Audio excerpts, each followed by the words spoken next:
Hi. Today I've had a little bit of a down day. Not because I feel bad necessarily, or I'm not sick, or I'm not having some kind of emotional catastrophe. Yesterday I went and had consultation to have three teeth extracted.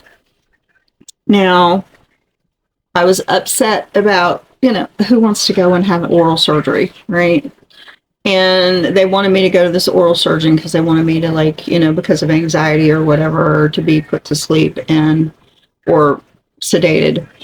But the doctor says, I'm going to be really careful with this, and I'll get you good and numbed up. So I don't really think you need this sedation. But they didn't do it yesterday. It was just a consultation. So that means I have to go back next Tuesday and do it. And that means we have to travel in the heat of the desert. Even though it's kind of early, it's still going to probably be warm. Coming back, it's definitely going to be warm. Hot, maybe. We don't have air conditioning in our truck. One of the windows doesn't roll down. We're working on all that. But anyway, the stress of yesterday was pretty intense because everywhere here they're working on the highways. People drive super, super fast. I am sort of a nervous driver because I like to drive way out in the country where the grass is green and the roads are slightly curvy and nobody's on the road. And I don't really drive here because if you get out on the highway, they're fast, treacherous, and it makes me nervous. But also, I am a nervous rider as well. And Jamie's a fantastic driver. I trust his driving, but the other drivers are crazy. Crazy! Anyway, so we had that doctor's appointment yesterday. We came back. We ate at a fast food place. I won't name it. And that always just really makes us feel bad because we're not fast food people. We have to eat pretty healthy to feel good. So we came home. We were exhausted. We stayed exhausted. Ended up being pretty high strung through the evening. Couldn't sleep. Either one of us couldn't sleep. Even Joseph was, it's just stress keeps us from sleeping. So we slept late this morning. Of course, I got up at my normal time and clocked into my job and clocked out, and I did my studies, and, I managed to do some things. But as you can tell, today is a no makeup day. I don't wear a lot of makeup anyway. I'm a pretty natural gal. But anyway, I have dark circles under my eyes. But I'm going to make a video, and this video will be the last video in my Get to Know the Phoenix series because I'm going to be really honest about it. Going back and digging up these memories to tell my story, and the stress of trying to be really careful where I'm not, talking too badly about anybody or exposing anybody or everything. It's all been pretty stressful. And while I am not in denial at all about what has happened to me in my life, and while I am accepting it all and I'm recovering from trauma, I have chronic PTSD, I have depression at times, I have anxiety, I have phobias, I have a lot of stuff that's, followed me because of this stuff. I don't live there. That's not where I live. My past does not define me. It has helped create who I am, but it does not define me. But this last video, I'm just going to touch on the different eras of my life, the different age groups, and touch on just a couple of the things that I remember. I'm trying not to rock. It's really hard. I tend to stim because of the autism. So I'm like always like patting my feet, doing something. I'm just going to touch on certain eras of my life. One of the things,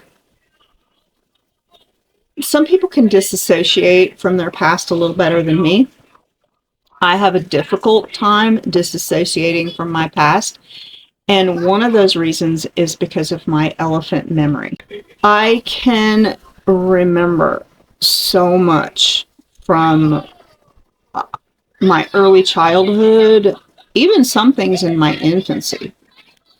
And it's not good to remember things.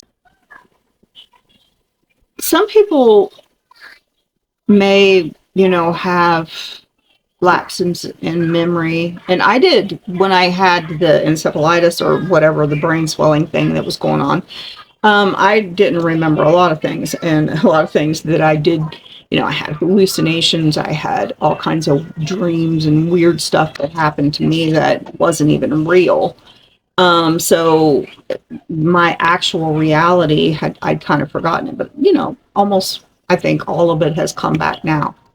So, you might be better off not to remember like I remember, but at the same time, the trauma, the emotional disturbances, the relationship problems, a lot of those things are probably, they're still there. You just might not remember why, because you were too young or something like that.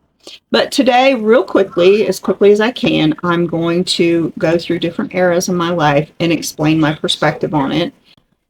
So I'm going to go through this video and do it pretty quickly. And I am going to highlight certain eras of my life and talk about things that happened to me, some things that happened to me, and, give you my perspective on it from this side of my life. And I'm also going to touch on the fact that this doesn't define me. This is not who I am now, and really just how I feel going forward. So, the first memory, I remember very clearly sitting in my crib. I was in my crib a lot from year 1 to 2.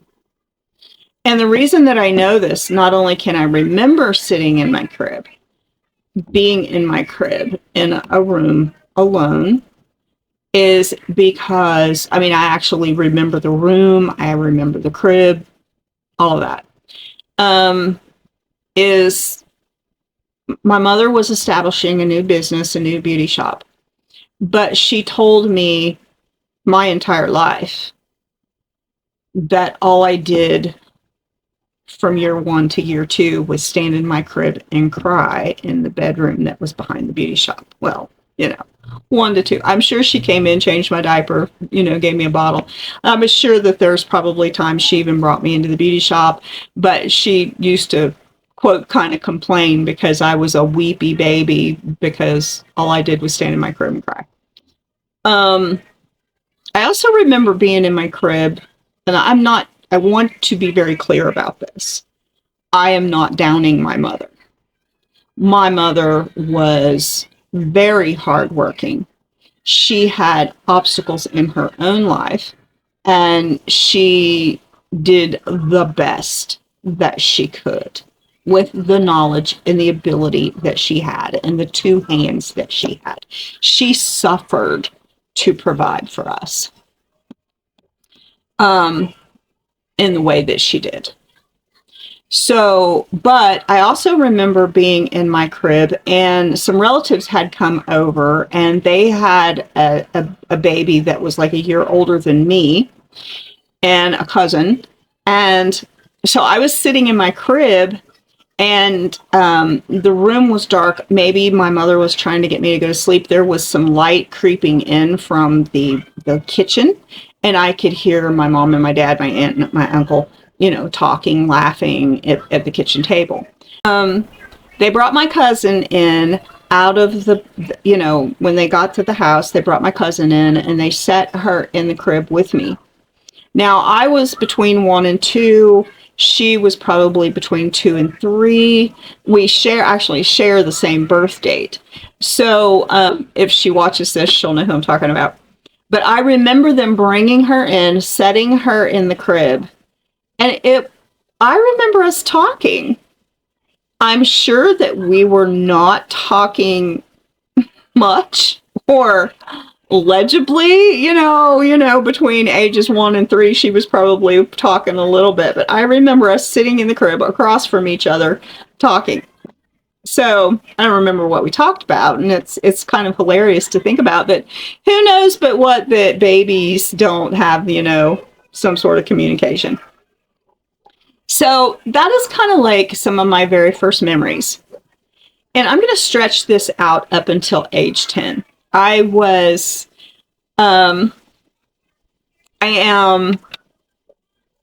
autistic, Asperger's. I have dyslexia. I have certain issues. These do not make me dumb.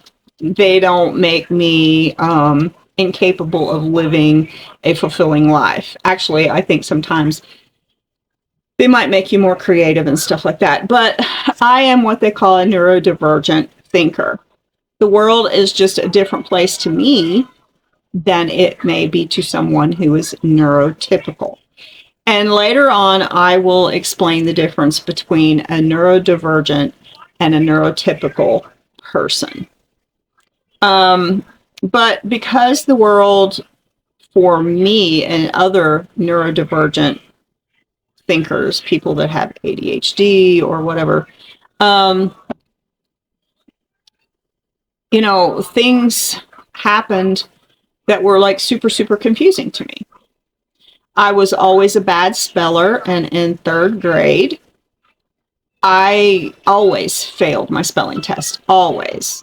I didn't really study for them. I had no one to study with me for them, but I failed my spelling test. So this one particular week, because the teacher was giving a piece of candy for everybody that got 100 on their spelling test.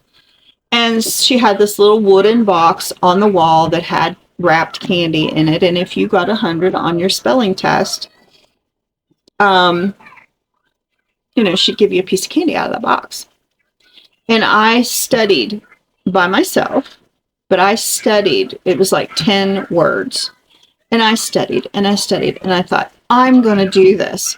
So I took the spelling test and we turned them in and went out to the playground. We came back in and I was so excited. And she was standing outside the school room, and I had always felt like she didn't like me. Well, even in my child mind, I was like, why wouldn't she like me, But I come down the hall and I went running up to my teacher and I'm like, did I get 100? Did I get 100? I was so excited. Did I get 100? And she looked at me snarling and she said, no, you didn't get 100. And really mean. And I was just devastated. I was so sensitive as a child. I know even I think I remember Miss 1st grade. I remember the teacher's name. She was old at the time, but her name was Mrs. Coral. And she was an old lady, and she was very, very sweet. My 1st grade teacher was very, very sweet. But when I'd be standing lined up as a child, and you know how you line out to go to the bathroom or go to the cafeteria or something like that. And I was always very sensitive, and I became very hurt if the teacher put her hand on the shoulder of the child in front of me and then just passed me up. Because I was emotionally unfulfilled. And this went on until, this is actually, like, I've been emotionally deficit my whole life. So, like, at age 10, my parents separated, divorced couple of times. So at age 10, my parents divorced. Now I'm running through this rather quickly. This is nothing. Um, many, if not all of you have faced very similar things. And I'm sharing this not because I'm trying to give myself one big old pity party. No, I'm sharing this because you may have had similar experiences in your life and you are still coping and dealing with some of those experiences, especially if you're a neurodivergent thinker or you're emotionally, there are avoidant attachments, there's anxious attachment, which affects your relationships. There's very few people that actually have a secure attachment style. So I'm running through this just so we can just top it off a little bit. So at age 10, my parents divorced or separated for a while. My dad was incredibly anxious attachment. And every Saturday I went with him. And every Saturday we drove around and he cried. And I was 10 years old. I didn't know what to do. I didn't know how to help him. When I was at home, because we had left my childhood home and had rented a house, I didn't know how to deal with that. I was just, and there were other things that happened that I do not want to go into between age 1 and 10 that were very, very psychologically damaging to me. And that's all I'm going to say. But I had to cope with that because I was a silent child and I didn't share things with other people. And at age 13 and 14, I was very mature. Physically, people thought that I was 18. So I started having boyfriends very early, and most of them were quite a bit older than me. I wasn't mentally prepared for that at all. I had no clue what was going on. And then at age 14, let's just say I entered into a type of pseudo marriage. And it, in my opinion, pseudo marriage. And it was in a wilderness type setting, as I've told you, and that lasted 20 years I was almost 15, but from age 14 to 35. Completely cut off from societal norms. And was involved in a very, very strict type of church where most of that time just to name out a few things, I couldn't wear pants, I couldn't wear makeup, I couldn't wear jewelry, I couldn't watch television, I couldn't I could only listen to like Christian radio. I had no ability to go anywhere. I had a very small collection of religious books. I was living in a very small house. The house was no problem, but there was no running water, no bathroom. And it was quite a walk to even go to a neighbor's or anything. I was alone from age 14 to 35. I was alone in the house by myself between 12 and 16 hours a day. And I don't want to criticize anybody or anything. So when I came out of that, I was totally unprepared for the world. Didn't know how to cope with hardly anything. And then at 35, being very ill prepared, I remarried and I will say married, because I don't consider the first quote marriage valid. But I married and had 2 children who I was pretty much, other than love, I had tons of love, but I was ill-equipped to be a parent. And I failed in a lot of ways because homesteading was all I truly, truly knew. I, I was pretty business savvy. It's quite strange in a way, but I started learning really, really quick. I worked when I came out of the wilderness situation. I started working for my dad's business, so I very quickly learned how to use a cash register, write a check, figure out tax. So I had this kind of like, with just essentially an 8th grade education that did get me about age 17, did get me my GED, which was almost a miracle of God. And I did get a driver's license at about age 20, I want to say 24, but I was not allowed to drive. When I had my children, I was unprepared for parenting, of course. My dad passed away, which was very difficult, and my mother moved in with us. There are certain parts of the period of time between I had children and and when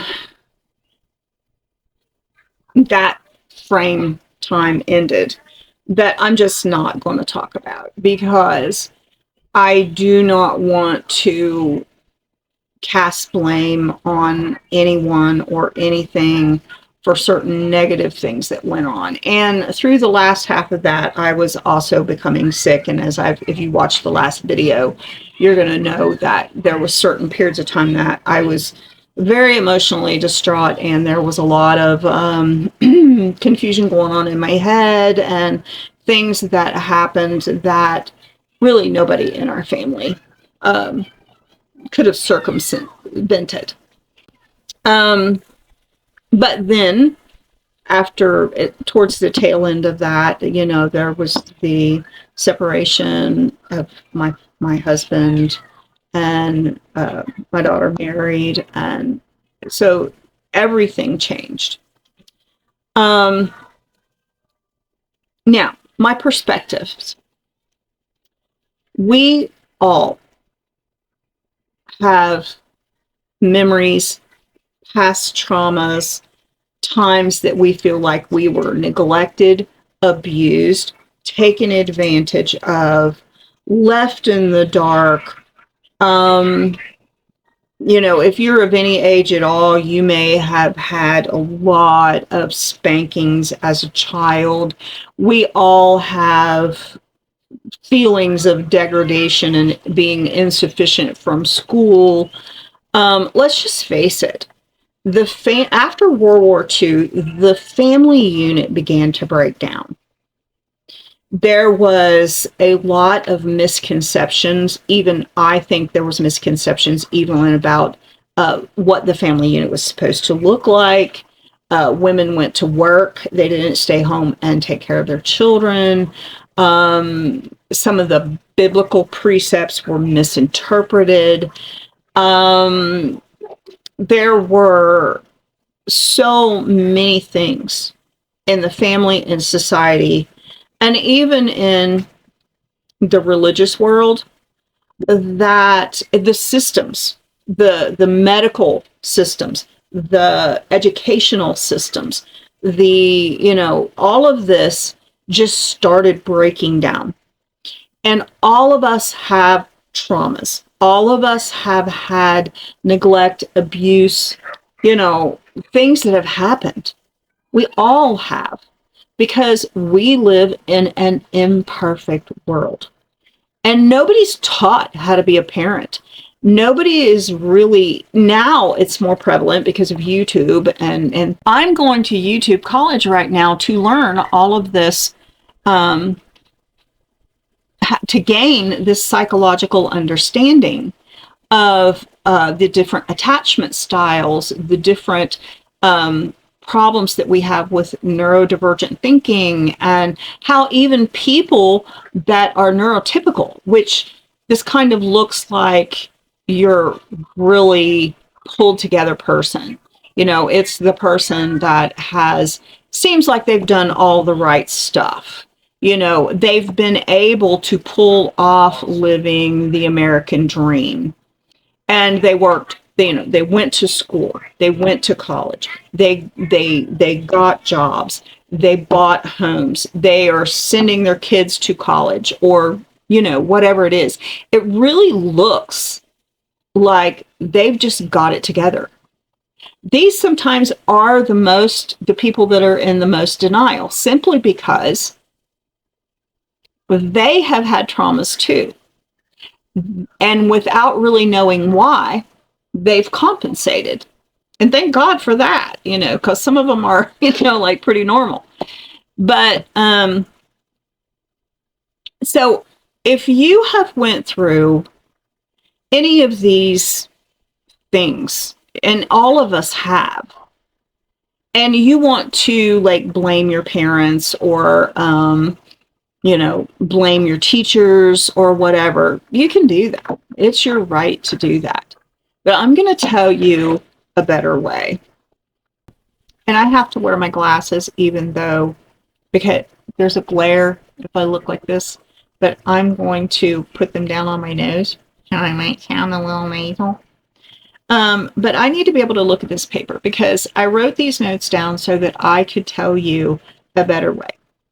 Rather than play, first off, the first thing that you're going to have to deal with is if you are in denial of having any kind of childhood trauma, because you say, oh, I had great parents.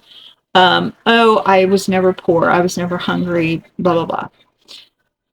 I would say it's virtually impossible that anybody has went through childhood with some sort of trauma, without some sort of trauma.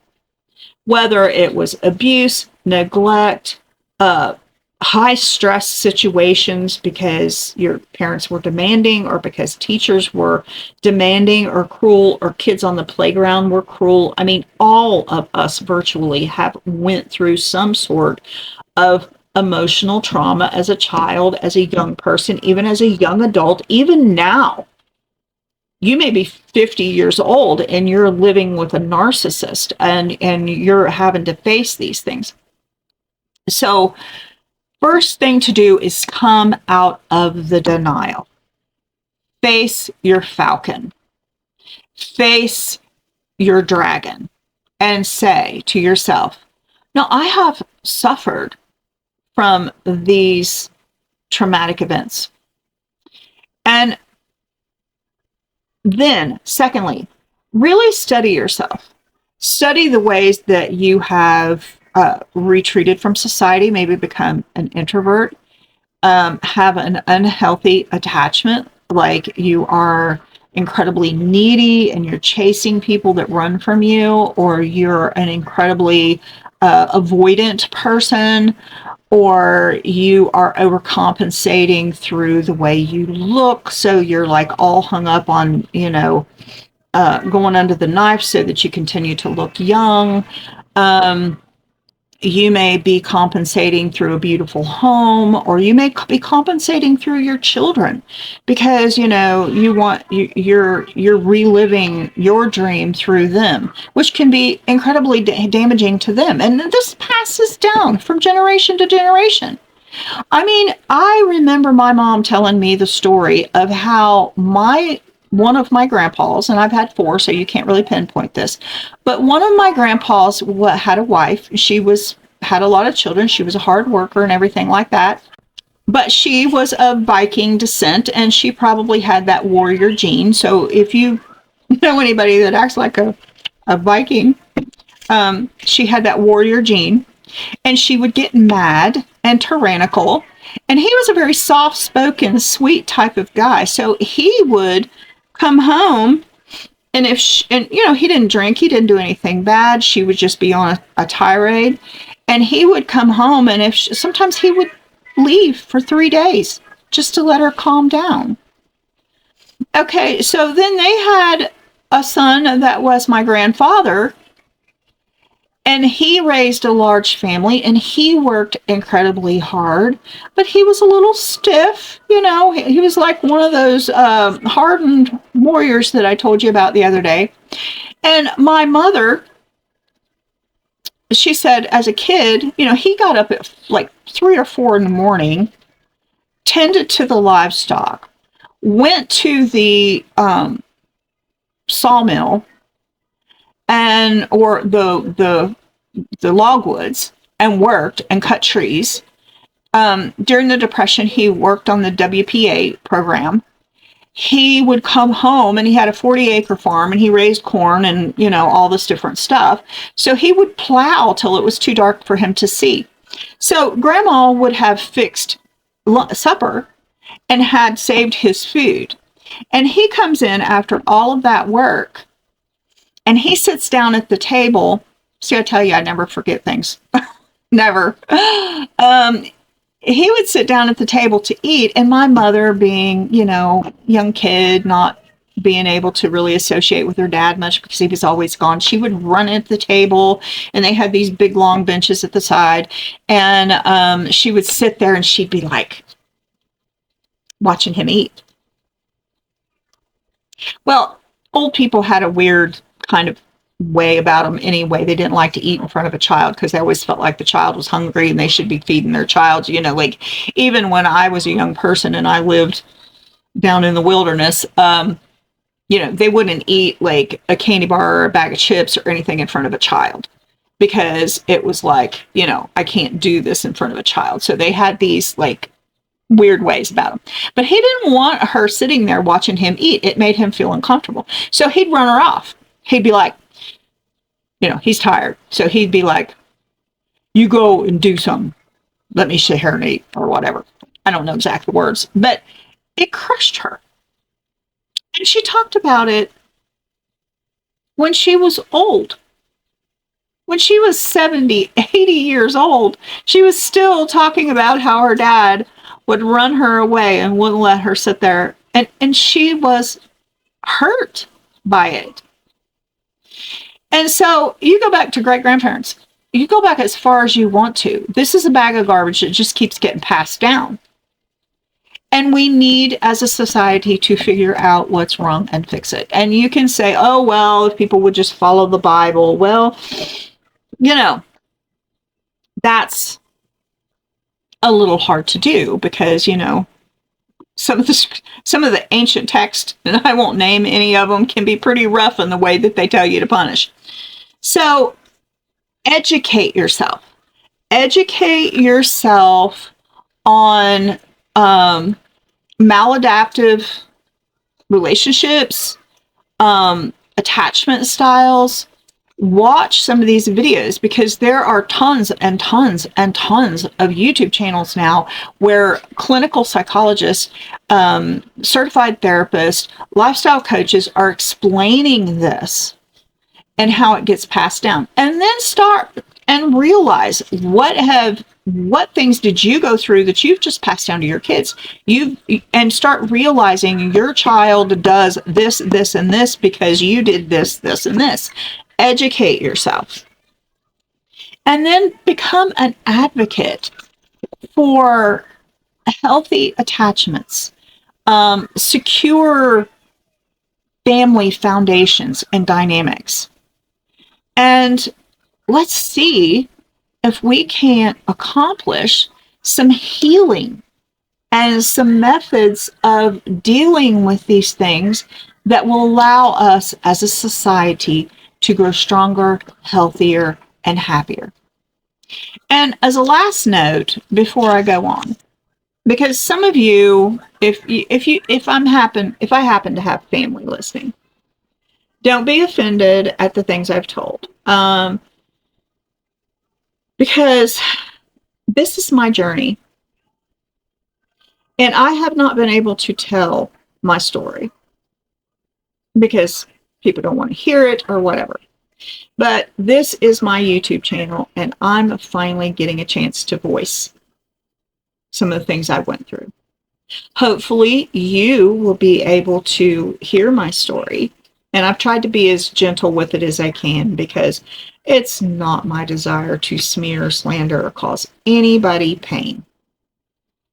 But what I want to say is, this is not who I am. My past does not define me. I may be 64, but I am a very quick-witted and on top of things kind of gal. I have went through my lifetime, and because I'm extra sensitive and I realize this, I have been snubbed. I have had lots of people that, because I had emotional and mental issues, or I was sick, or I was poor and impoverished, or I complained a lot, sneer at me. They think they're better than me. And I'm sure we all have went through that. And I don't care. You can be snippety and you can look down your nose at me, and you may have people look down their nose at you, and it's all just a humanity crisis of stupidity in enormous proportions. I don't care. Okay, so this YouTube video is already like at 40 minutes, but I want you to know that I am no longer disempowered. I am no longer lost in a maze of misunderstanding and confusion and fear. And yes, I'm still struggling through some of my problems. I'm starting to understand my problems. I don't allow anybody to make me feel insufficient, less than, or cause me some sort of emotional distress because I've beat myself up enough. I've been beat up by other people. I've beat myself up. I have been hated and despised, and I've hated and despised myself. But I'm on top of this game. And because I want to help others. I want other people to realize that if they've been hurting, they're not alone. If they've been suffering and been confused and feel like an outcast, you're not alone. I look back at my mom and my dad, at what they suffered in life, how hard they worked, and their situations were entirely different. But my dad suffered because he felt insufficient, and he was incredibly smart. He was incredibly capable, and he was so incredibly sweet. And my mom, she was beautiful and kind, and she loved her kids, but she was emotionally, she was stressed. She worked too hard. She was compensating for, the poverty and some of the things she went through as a child through the Depression. She's told me story after story of things, like, say, for instance, she was really, really heavy at about age 13. She probably weighed about like 200 pounds. And I have pictures of her where she was like really, really big. She soon started losing weight, but she was made fun of unmercifully because she was fat. They called it, she was fat. And she fell down the steps, and because it knocked a hole somehow or other, this is the way she worded it, it knocked a hole in her leg when she found down the steps. And because she was fat, she said the fat pooched out. Well, you're talking about Mom was born in 1928, so even though my grandmother was great at medical stuff, she was an herbalist, she knew how to doctor, my grandmother wasn't home. And some brothers took a pair of scissors and cut off the fat that was pooched through the hole in her leg. She's told me this story so many times, and it set up infection. And she probably would have died from it had my grandmother, not been an herbalist and was able to heal her. But she had like a quarter size scar on her leg. But because she was fat, she determined she was going to be beautiful at some point. And, she lost weight, and many of the family, everybody thinks of her as being beautiful. So, we have all suffered. This is a human plight. But it's time for us to learn how to help those. And the scriptures say the strong should bear the infirmity of the weak. Well, sometimes the weak are stronger in certain ways. And, they can help the strong. The weak sometimes can help the strong. It makes you realize who you are when you educate yourself to these things. So I know this video is pretty long. All of my videos have been pretty long, but I'm hoping that you will watch my story and relate to some of your suffering in life and begin to educate yourself. And I am going to have lots of playlists explaining some of the psychological and coping skills and stuff that you can use to make the rest of your life better and stronger. And you can stop suffering under the heavy weight of what society is pressuring us to become, and what even the internet is pressuring us to become. Because it's quite scary what it's going to be like for our children. Because I don't know if you've noticed, but most of our, quote, 20 to, 18 to 20 or 30, even 30-year-olds are traumatized. They hardly know how to cope with life. And maybe your family's been stable enough that you're not like that, but I'm just seeing it everywhere. If you're 18 to 30 and you're not traumatized in some kind of a great way, and you're not maladaptive in some kind of way, it is a miracle in this society. So stick with me. This is going to be the last video on Get to Know the Phoenix. And I will, through some of my other videos, probably add in this and that. But we're going to have other playlists, and some of them are going to be quite different. I've got some ideas that are going to be like really fun. For instance, I have a playlist that I want to do that's called Shabby on Purpose. And that's what we're doing right now. We are getting ourselves financially prepared so that we can buy a house, and then we can move back home, and that we can be sufficient. And by doing so, what we're doing is we're living very, very frugally. And there's a lot of fun things that we can do. And I have done nothing, in the house. I've done nothing in the house to other than make it comfortable and serviceable. I've done nothing in the house to make it look good or anything else, but I may show some of the really cool ways that you can decorate on a dime, or decorate on a penny, or decorate for absolutely nothing. So, yeah, I'm excited about getting into something else, because to be really honest, getting to know the Phoenix was pretty depressing. So, if you guys will stick with me and follow along, like, subscribe, comment, support me if you can. And this is going to be fun. I'm really going to enjoy this. And this allows me to share, and I'm, never been able to share too much. So, like me, don't like me, it doesn't affect me anymore. I have went through so much in my life that unless you're physically harming me in some way, you can't hurt me anymore. And, this is the way it is. I have, I think on my Facebook pages, I say, love is, in other words, love, true love, the circle of love is hard to attain, because there's not very many people that are going to get on board with that with you. So you have to find happiness in yourself. You have to be whole and fulfilled.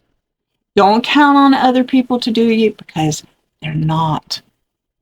They're not going to be that source of fulfillment. You have to fulfill yourself. So for now, I got a lot of editing to do tonight. I have another video that's coming up that is 8 things you can do to reinvent yourself.